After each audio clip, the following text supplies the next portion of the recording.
के साथ आपको देखता है। अगर आज आप ये वचन समझ गए, आप अपनी जिंदगी में कभी भी फेल नहीं होंगे। मैंने कहा कभी भी। आप 100 बार लड़ेंगे और 100 बार जीतेंगे, एक भी बार फेल नहीं होगा। लड़ाई हमारी किसी व्यक्ति के साथ नहीं, किसी धर्म के साथ नहीं है। मैं आपका धर्म बदलने यहां पे नहीं आया,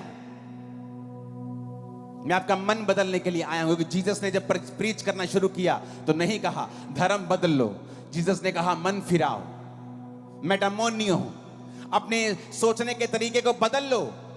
तुम सोचने का तरीका बदल लोगे, मैं तुम्हारी जिंदगी में बड़े काम करूंगा। बाइबल पढ़ के देख लो, हर बड़ा मिरेकल मन फिराने से हुआ है।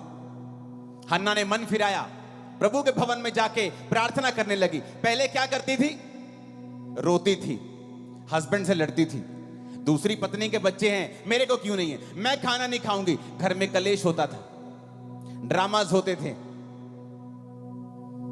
आंसू होते थे, ड्रामाज होते थे, लड़ाइयां होती थी, कलेश होता था, कंट्रोवर्सीज होती थी घर में। और एक दिन हन्ना ने सोच लिया कि मैं अब परमेश्वर के सामने जाऊंगी, और जाकर प्रभु के सामने अपने दिल को खोल दिया और प्रभु से कहा, प्रभु अगर तू मुझे बेटा दे तो मैं तेरी महिमा के लिए उसे दे दूंगी। और प्रभु ने उसकी कोख को खोला, क्योंकि अब वो परमेश्वर के लिए जीना सीख गई थी।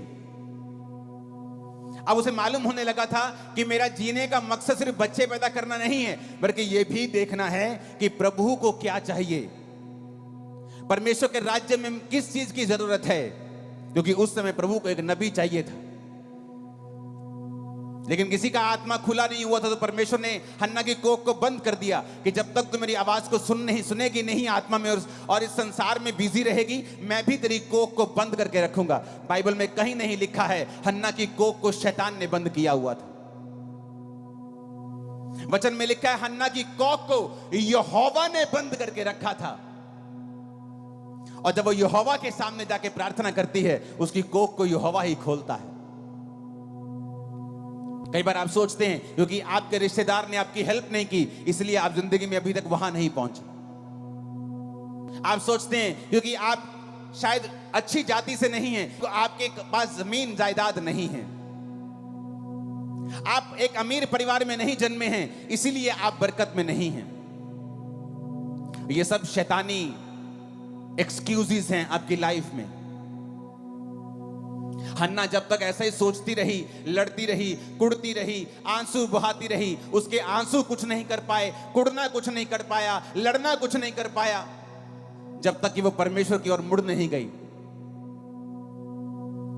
फिर वही पति था, वही गर्भ था, वही घर था, और एक नहीं, उसके बाद कई बच्चे परमेश्वर ने उसे दिए। आज जो वचन आप सुनने वाले हो ना, ये आपको एक बरकत नहीं देगा, ये बरकतों के रास्ते खोल देगा आपकी लाइफ में। लेकिन आपको यह समझना पड़ेगा, मैं कौन हूं, आप कौन हैं। जब परमेश्वर आपको देखता है तो वो किस निगाह से आपको देखता है। क्योंकि जब आप मेरी ओर देख रहे हैं, आपको लगता है कि मैं स्पेशल इंसान हूं, क्योंकि मैं प्रचार कर रहा हूं, मेरे पास लाखों करोड़ों लोग हैं।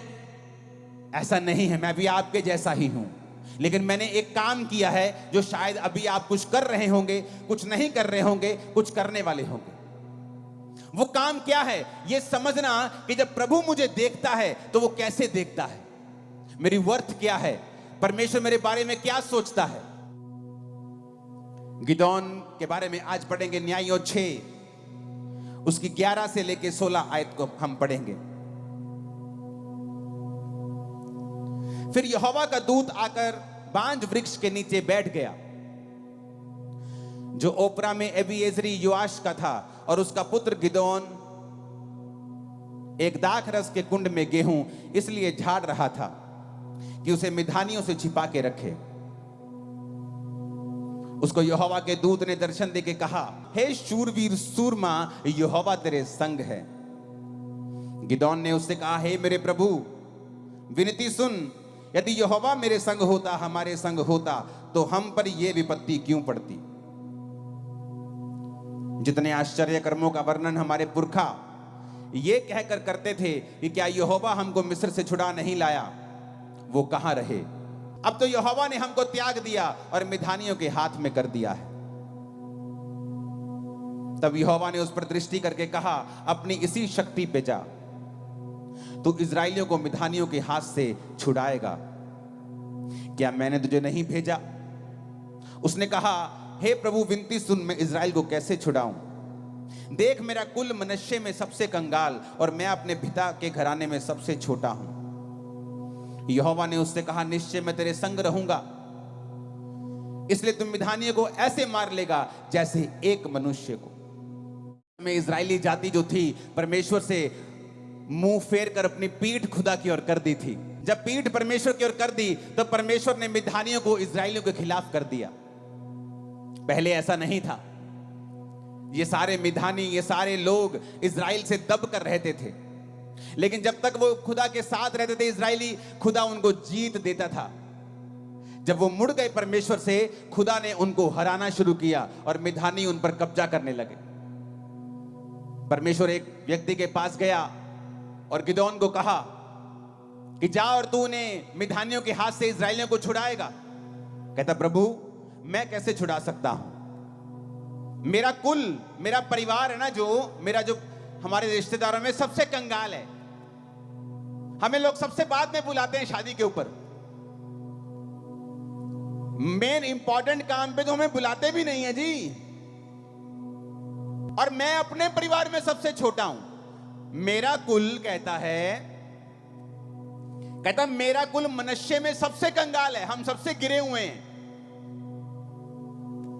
कहता दूसरी बात यह है कि मेरा कुल सबसे ज्यादा गिरा हुआ है, सबसे छोटा है, और मैं अपने कुल में सबसे छोटा हूं। तो प्रभु तुझे गलती लग गई है, तूने लीस्ट इफेक्टिव आदमी चुन लिया है।